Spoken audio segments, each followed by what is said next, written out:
So, a young man who almost lost his life in part of the situation that happened with the 21 lives that were lost. His name is Lihle Mapasa. Said this is exactly what happened. Nothing more, nothing less. People suffocated and started collapsing. It was very hard to breathe in that small space. By the door with the pepper spray even. I got pulled out, losing my breath. Mistake Yabo Enyobeni is not having enough security by the door. Imagine two people stopping hundreds of people pushing back and forth because some wanted to come in by force and others wanted to get out ASAP due to the pepper spray. So Brian Mapasa said that he shared his first-hand encounter and what he experienced during the tragic incident on this social media account. On Sunday morning, 12 boys and 9 girls, all under the age of 17, died in the mysterious circumstances at the popular East London nightclub. In a clip posted on Twitter, the 23-year-old revealed that he was performing for a crowd minutes before the attack. He said Brian then revealed in a Facebook post that the revelers began suffocating and collapsing. He shared that people suffocated. It was very hard to breathe in that small space by the door. And he was pulled out, losing his own breath. Crazy how that happens. That's intense.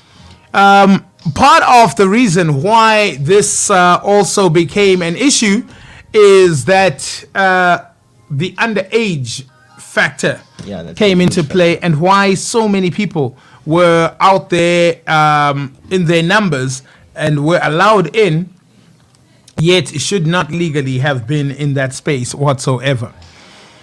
Now, 8 minutes before 10 o'clock. Looking at some of the political news that came across our table, the ANC has ruined state-owned agencies. This being said, according to the director of Economic Modeling Academy, Dr. Pali Lehotla. He added that, if anything, the final edition of the Zondo report into state capture reveals that PRASA and others have gone off the rails. Now, Lehotla warns that it will only get worse for South Africans should state-owned enterprises fall into the hands of the private sector. You can have your opinion on that as well. We'd like to hear some of that. WhatsApp us on 065-9702707. 065-9702707. Do you think our ruling party has been the result or the cause, in fact, of the demise of some of the state-owned enterprises? We'll take some of your voice notes as time goes. All over the world, while the news of what had happened in Scenery Park floats around the world, more tragedy in the globe. In Houston, Texas, at least 46 undocumented migrants were found inside an abandoned lorry on the outskirts of San Antonio in Texas, a city in Texas close to the U.S.-Mexico border. Authorities confirmed on Tuesday. The lorry was found on Monday next to railroad tracks in a remote area on the city's southern outskirts. In Xinhua news agency quoted the authorities as saying about 16 others, including 4 children, were rescued and transported to area hospitals, of which at least 5 of them were in critical condition. San Antonio is located 250 kilometers from the U.S. border. Addressing reporters, San Antonio Fire Chief Charles Hood said the emergency responders initially arrived at the scene at about 6 p.m. after responding to reports of a dead body. The fire chief added that the vehicle had no working air conditioner and there was no drinking water. San Antonio Mayor Ron Nierenberg said that development was nothing short of horrific.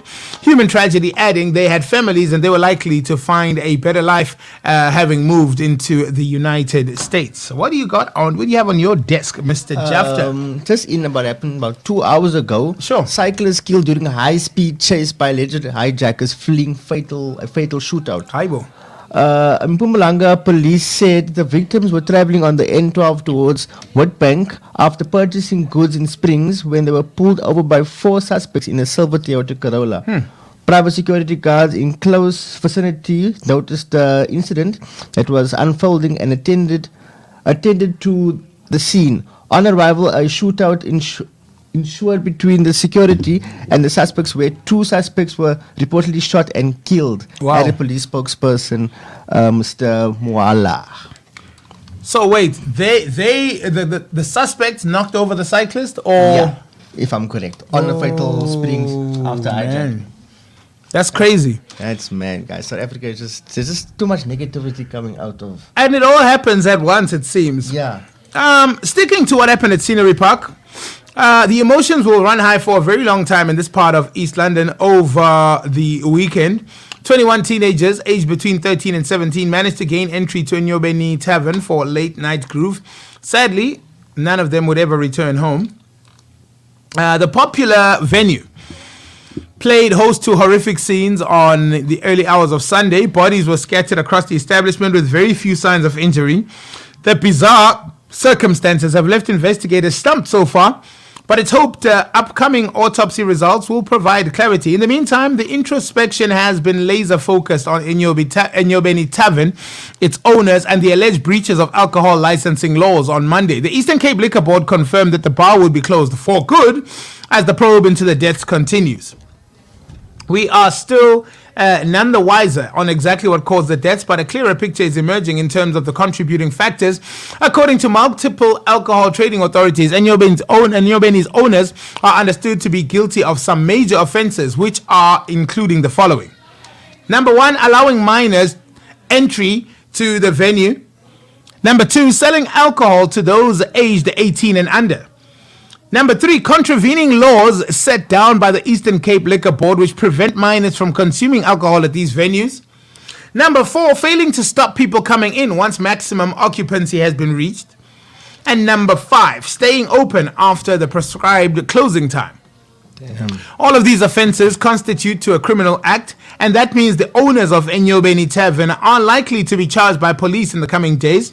Vuyokazi Ndevu is one of the co-owners alongside her husband. She's already trying to shift the blame elsewhere. Ndevu spoke to the media on Monday. She was accused of victim blaming after suggesting that a group of teenagers known to the establishment kicked down the door to force their way in. The co-owner said there was therefore no right for her to take the blame. She said, "I can't take the blame for what happened at the establishment because I wasn't there.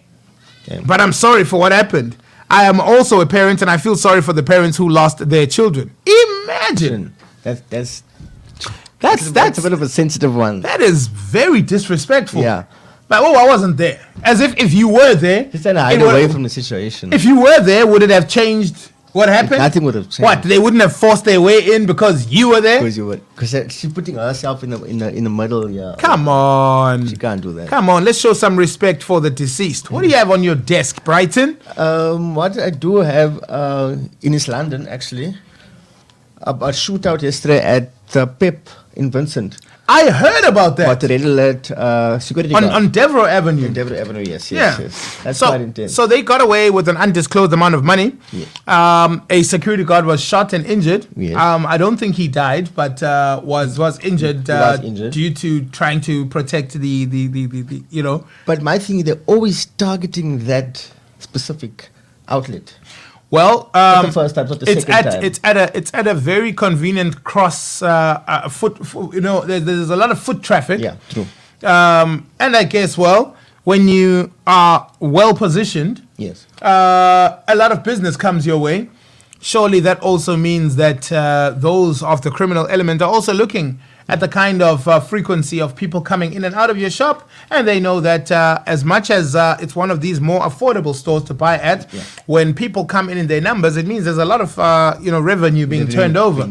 Therefore, it makes it a target. I mean, they should have at least improved on the security after the previous incident. I also think when it comes to security in places, a few extra guards. When it comes to places like that, you add too much security as well, and it's a deterrent for people to go in. True.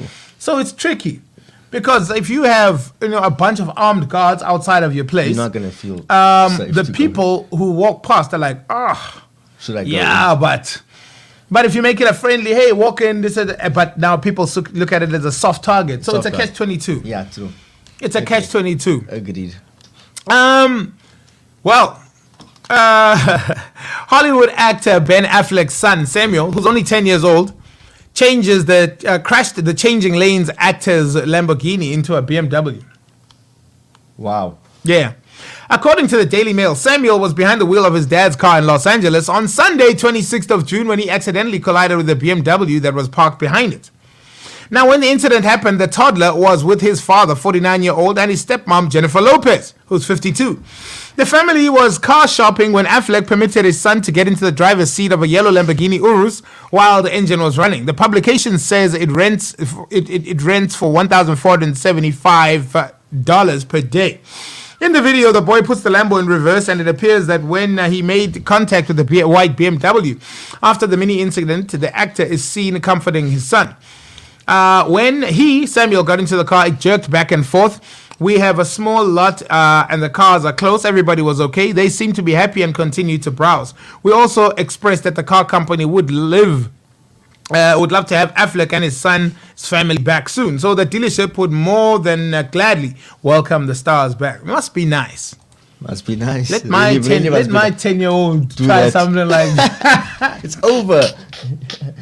It's over. The perks of being a celeb. My brother, I'm telling you. Anything else on your desk, Mr. Brighton? I've got here that the Democratic Alliance has welcomed a preservation order granted to the Special Investigating Unit to seize a luxurious property belonging to the former National Lotteries Commissioner Board of Alfred Nevutanda. Now, the party signed and signaled the wheels of justice were starting to turn against those who had stolen money from the marginalized. An SIU probe has revealed that Nebutanda's property was paid for using money that the Lottery Commission had used for non-profit organizations during his tenure as the chair.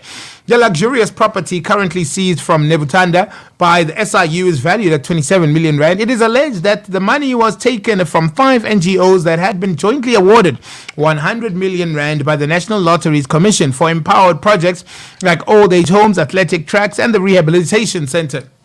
The DA's Matt Cuthbert said the DA had consistently warned the African National Congress against the industrial scale looting that had taken place under the tenure of Mr. Nebutanda. While we welcome the preservation order, we will not rest until the criminal acts like these are put behind bars. He also ordered the review on setting aside the decision by the National Lotteries Commission Board to issue 100 million rand funding in the first place. Ouch. Anyway, let's call it that for now. We'll come back with more. This is a Moment of Truth between 9 and 12. This is where you are, and we appreciate you for everything you are and everything you do to stay with us as we move forward. 3 minutes after 10. We are extraterrestrial. We are KNR. You're listening to the sound. Sound good together, huh? On KNR. We are extraterrestrial.